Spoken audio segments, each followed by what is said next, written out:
आप प्रार्थना करने के लिए बैठते हो, सबसे पहली प्रार्थना क्या है? हे परमेश्वर, मैंने जो वीजा अप्लाई किया है, तेरे दूत उसको छुएं, एम्बेसी में चले जाएं, एम्बेसी के घर में चले जाएं, काउंसलर के गले को दबा दे, कान को दबा दे, मार दे उसे, प्रभु वीजा चाहिए मेरे को।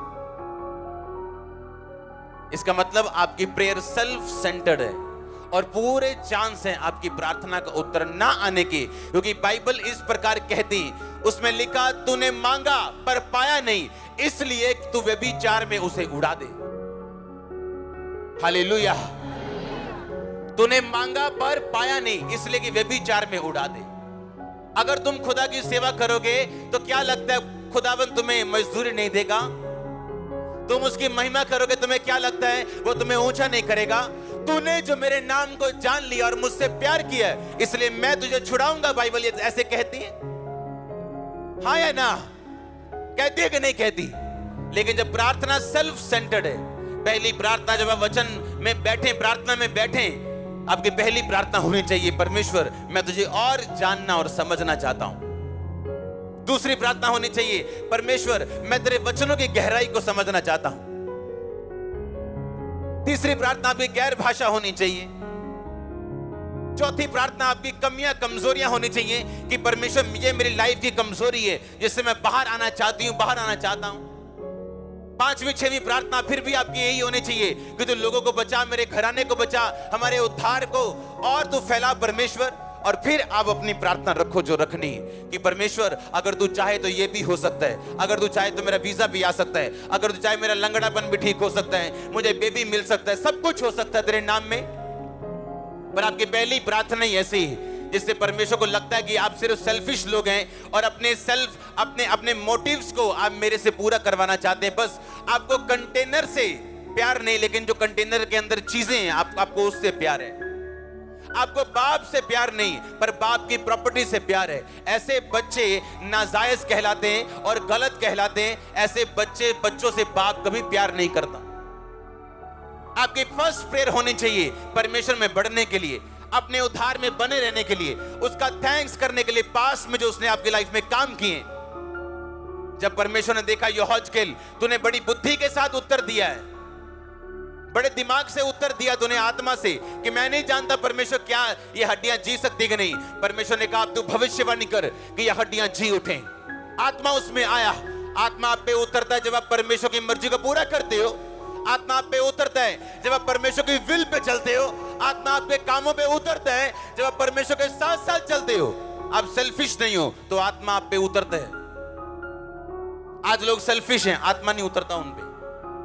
उनका सारा ध्यान इस बात पे, जैसे ये बहनें आजाद हुई, मुझे भी प्रभु आजाद करे। जैसे उस भाई को परमेश्वर ने ब्लेस किया लाखों के घरों से, मुझे ब्लेस करे। उन्हें कोई ध्यान नहीं कि क्या आज मैं प्रेयर करके आया हूं, मेरी बाइबल पूरी है, पवित्रता ही सही है, मैं सब कुछ कर रहा हूं, आज मैं संडे प्रभु के घर में हूं या नहीं। नहीं, इन बातों की और कोई ध्यान नहीं। इसका मतलब हम वही हैं जिसके बारे में वचन कहते हैं कि तूने मांगा और पाया नहीं, इसलिए कि तू व्यभिचार में उड़ा दे। हीलिंग देने के लिए प्रभु तैयार है, लेकिन हीलिंग के बाद करोगे क्या? चंगाई देने के लिए वो तैयार है, आपको डिलीवरेंस छुटकारा देने के लिए तैयार है, लेकिन करोगे क्या उसके बाद? कुछ लोग आज पवित्रता ही में है, पता क्यों? क्योंकि शैतान के अटैक होते हैं उन पे, दुष्ट आत्मा के। लड़कों के पास जाने के लिए टाइम नहीं है उनके पास, लेकिन जैसे ही वो दुष्ट आत्मा से चर्च में आके फ्री हुए, अब फ्रेंडशिप कर रखी। तो क्या थे आप बीमार अच्छे थे, आप बचे हुए तो थे, आप स्वर्ग तो जा रहे थे। तो ऐसा परमेश्वर को मौका मत दो कि वो आपको ज्यादा बीमार रखना उत्तम समझे आपको चंगाई देने से। आपको ये भी बताना है अपनी चंगाई छुटकारा लेने के बाद कि आप बेटर हुए अपनी स्पिरिचुअल लाइफ में भी, उसको लेने के बाद आप अच्छे हुए उससे भी। प्रेयर बड़ी है आपकी, बाइबल रीडिंग बड़ी है आपकी, चर्च में आप ज्यादा आए, आपने प्रार्थना ज्यादा की है, आपको थैंक्स करना है परमेश्वर का। पुराने टाइम में मुंह से थैंक्स करने नहीं जाते थे, थैंक यू गॉड, बकरियां लेके जाते थे, हाँ, भेड़े लेके जाते थे, अपने कर्मों से थैंक्स करते थे, एफर्ट से, पैसों से थैंक्स करते थे। और परमेश्वर को मालूम था ये रियल थैंक्स है। आमीन, आमीन। पहला पॉइंट जो आपको मानना है वो ये है, आपकी प्रार्थना सेल्फ सेंटर्ड नहीं होनी चाहिए। आपके मांगने का मकसद सही होना चाहिए। आमीन।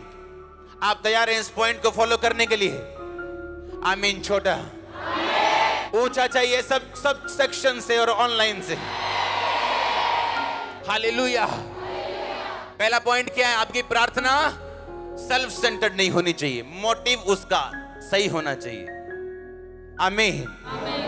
ये नहीं है प्रभु चंगाई ले ले, अब क्या मानना है परमेश्वर को? तूने मांगा और पाया नहीं, इसलिए कि तू व्यभिचार में उड़ाना चाहता है। पहला पॉइंट क्या है? मुझे सुनना है। प्रार्थना कैसी होनी चाहिए? परमेश्वर के ऊपर केंद्रित होनी चाहिए। आपको क्या लगता है कि अगर मुझे परमेश्वर ने अपनी महिमा के लिए बुलाया तो आपको किस लिए बुलाया? हर एक व्यक्ति उसकी महिमा करने के लिए बुलाया गया, बाइबल कहती है। आपको अब ढूंढना है कि आप किस पार्ट में बुलाए गए हो, किस हिस्से में बुलाए गए हो, कहां खुदा की महिमा परमेश्वर आपसे चाहता है। जब सेल्फ सेंटर्ड नहीं रहेंगे और कारण, मोटिव खुदा की महिमा होगा, चाहे वो लंबा बड़ा घर लेने का हो, चाहे वो ब्लेसिंग लेने का हो, उसका मकसद आपको परमेश्वर की महिमा जब आप प्रूफ कर देंगे, वो ब्लेसिंग आपके पास होगी। आपकी हड्डियां हील हो रही हैं इस वचन में, आपके ब्रेन हील हो रहे हैं इस वचन में, और आमीन। लंबा ब्लेसिंग, लंबी चर्च। हालेलुया।